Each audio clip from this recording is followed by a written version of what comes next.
Okay, so this is what we're doing today. Today we're working on the Sequoia here. And so this is going to be the same as a Toyota Tundra. These are the same tight ball joints as a 4Runner. I believe as a Highlander, as a Tacoma. Many different Toyotas have this setup. These are definitely, you have to check these a little bit different than a normal car. I'm going to show you how to do that. We know these are bad. I'm going to show you anyway. Get a long pry bar. If you try to check these by prying up on the tire, when you jack it up, you're not going to be able to see this motion in this ball joint. So it has these 4 bolt heads. We're going to stick it in here. Just like that. So we're going to pry down on this. The tip of the pry bar is on the bolt head. And you can see how bad that is. Okay, now this thing still drives totally fine. You could hear a little bit of clunking when you hit bumps. We've since then checked Philip's mom and dad's trucks. They have 2 of them. My friend Kevin has a Sequoia. None of theirs is making the clunking noise. All their ball joints are bad. So we have essentially 4 of these jobs to do. Now, we're going to bring in here a little bit, and there is some differences in the ball joints. So here we have, I'm going to have to turn that just a little bit here. Something like that. So here we have the first ones I bought. These are OEM, genuine Toyota ball joints. These are about $100 a piece. And these are different bolt patterns. You can see here. We'll hold them against each other, maybe. You can see the bolt pattern on this lower one is way smaller than the top one. Right? These are not genuine. These are AC Delco, but they do have made Japan ball joints in them, and it has a grease fitting on them. Don't know if those are going to last or not. What the key difference is here is from 2003 and up, they changed the bolt pattern, and not only the bolt pattern, but also the size of the bolt holes on these ball joints. They went to a larger diameter bolt versus these smaller ball joints right here. All right. Is the bolt itself bigger? Yes, it is. So I guess to alleviate issues, they put a little beefier joint in it. Does it still wear out? Yes. When is it going to wear out? Probably about 200K. And that's why I tried to buy the OEM ball joints first for it. I thought if they lasted 200,000 miles, that's double what anything else gets. If you're a Dodge guy or a Chevy guy, that's 3 or 4 times longer than they last. And so it was worth it to spend the extra money to do it. So we're going to do this job. We're going to take the tires off. We also bought the OEM upper ball joints for this thing, because are they bad? I don't know. I don't want to find out the hard way they were. We pull the trailer with this thing all the time, the car hauler, so we want everything to be 100% tight. So let's go ahead and get started. All right, guys, so here's where we're at. We got the wheels off. Got our trusty key to impact. We're going to start off with, we'll get Philip back in here. We're going to take the tie rod end off first. That's going to be a 19 mil. Let's go ahead and bang that out. Usually they don't come off that easy, but that one did. The next one we're going to take off here. Take that off. We'll check all that. That all feels really good. We're going to go ahead and pull off this big castle nut. That is a 22 mil.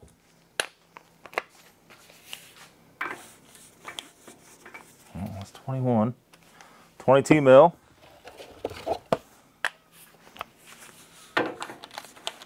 No, this was a bigger one for some reason. What was this, 24 or 23? 24 mil.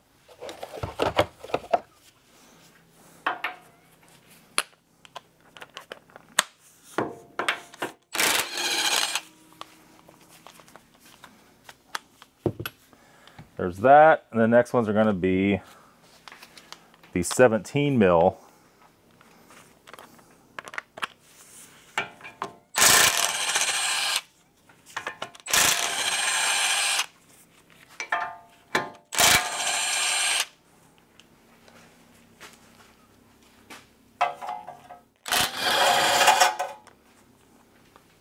Take those off. We're going to get our big hammer.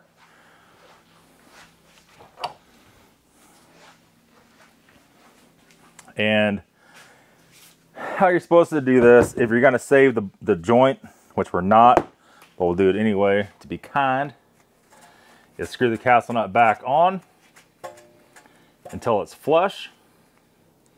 With that, and you take, there you go, see it? Take your big ass hammer. We're just gonna kind of hold up a little bit on that until it pops out. Ordinarily, it never goes that easy, but you get the idea. I'll take this off. That was only to keep stuff from flying apart, essentially. Hold up on that. Gonna pull that right out just like so. And then we'll match it up. The left and right are different. That is the correct one right there. And essentially we're just going to reinstall same way as we put it on. What you do want to do is make sure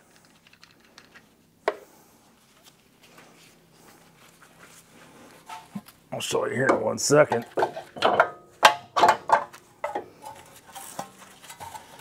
I'll line this up a little bit.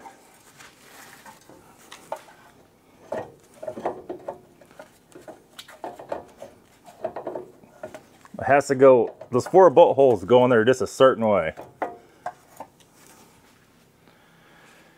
And we got all new bolts, all new hardware for it. You can see here.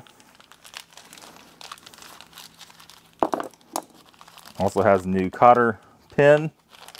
We'll put a new one in the tie rod end. We're just going to take our 17 and we're going to start it with just a socket only.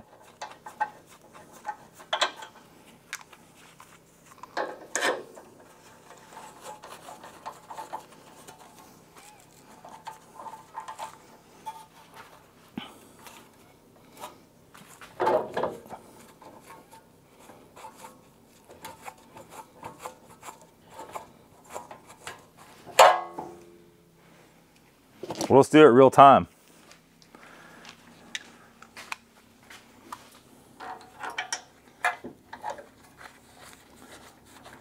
Some of you guys like to watch stuff in real time.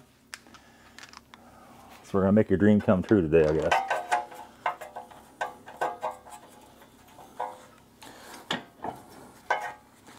Start them all by hand first. Never ever, especially on these, start them with the impact. Impact on number 1.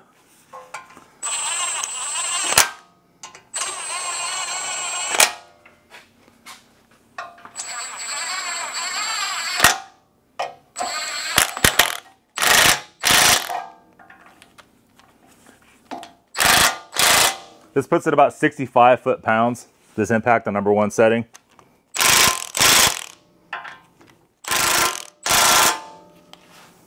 That's done. There is one thing on these new joints. There is a grease cert. There's no grease in the new joint. The grease cert is up here on the inside edge. Come around back here, Philip will show them. Is right there. So before we go any further, while the tie rod's still on hook, let's go and squirt some grease in it. And then we'll put our bottom nut back on and put our tie rod back on, and that's it. Okay, so we're on the driver's side. I'm gonna show you how to remove the upper ball joint. A little more difficult. Now you are gonna need a ball joint press kit, which you'll see here in a little bit. So what we have to do, first of all, we took the cotter key out of the castle nut on top, right? And then at that point in time, we're gonna go ahead and impact this off. It's a 19. You see what I did? I used the universal and just took it right out. You don't have to use a wrench. A lot of people think you have to use a wrench on that. That's not the case. I set this over here out of the way. Now, you got to separate it.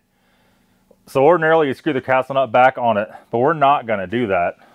If I can find where I put the hammer, I'm going to show you how to take it off. It's right here. All right. We're going to go up here and we're going to smack this thing like that. We're going to pop it right out.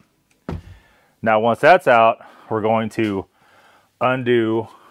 There is a 10 mil nut here. There's a 12 mil nut here. There's another 12 mil nut down here that holds the ABS and the brake line on. That'll give us enough space to tilt all this out. Now, if you notice, we left off the tie rod. That'll give us a little more travel. We want to get this outside the fender so we can come in here with the impact and the big C-clamp.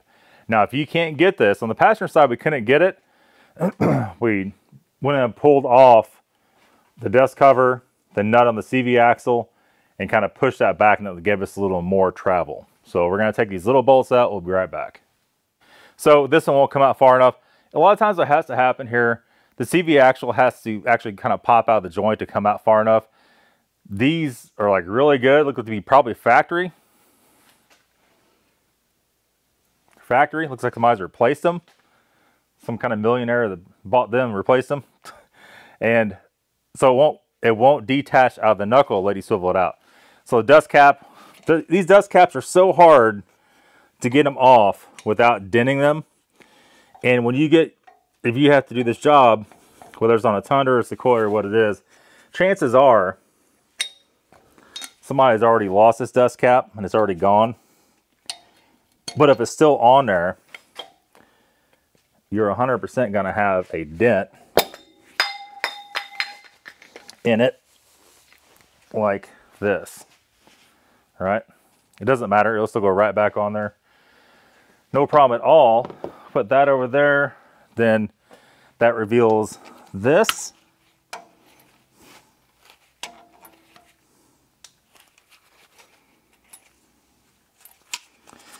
And then we're going to go in here and squeeze that straight.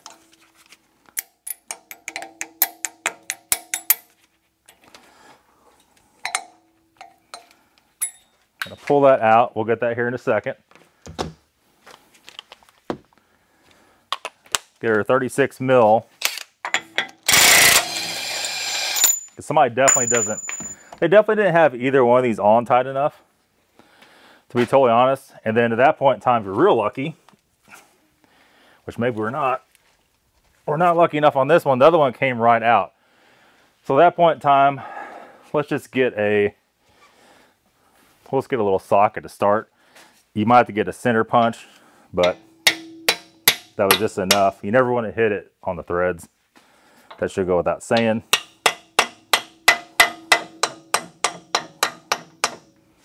Now that lets this come out here. So when we put the C-clamp on it, the press, we're outside the fender. Okay. So what we did here, we just removed this. Now this ball joint has a, take the boot off so you can see, has a snap ring essentially that goes around it. All right. But there's no holes in it. It's just like cut at an angle. So we took our snap ring pliers, we pried it apart the best we could, then took 2 straight screwdrivers and pried under it and worked it around and popped it out. I'm not really sure if there is a tool just for this style ring. Maybe there's probably a Toyota tool, but you don't really need it. You can see the ball joints that were on this thing still had nice fresh grease in the tops, but I don't care. We don't want anything shifty on this thing. We don't know if these are factory. The way it looks, they're probably not. The boots are getting kind of hard on them. When we pull the trailer with this thing, I want everything to be new. The next will be the struts we're going to do, but that'll be a later date. So let's go ahead and get the press set up. We're going to set the press up on this. We'll be right back. We'll show you how to press it out with the ball joint press. Look at my creation. Full custom ball joint press operation, right? So we have a cup. We're pressing the ball joint out into the cup. to get it out, we just have it right, the shaft of the C-clamp right on the joint, right? If you can see that or not, I don't know. I'll get this around here. Look at that. She got so proud of me. So we're gonna demonstrate here. If you're wearing headphones, I apologize.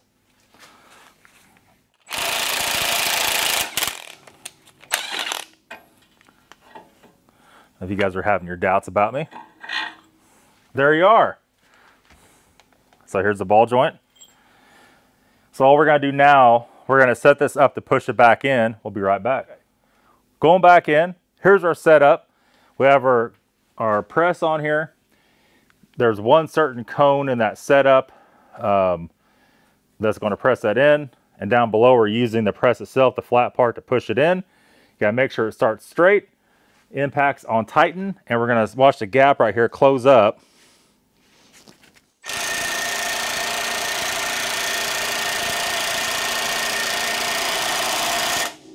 And as soon as you hear the tone change, then you know you got her done.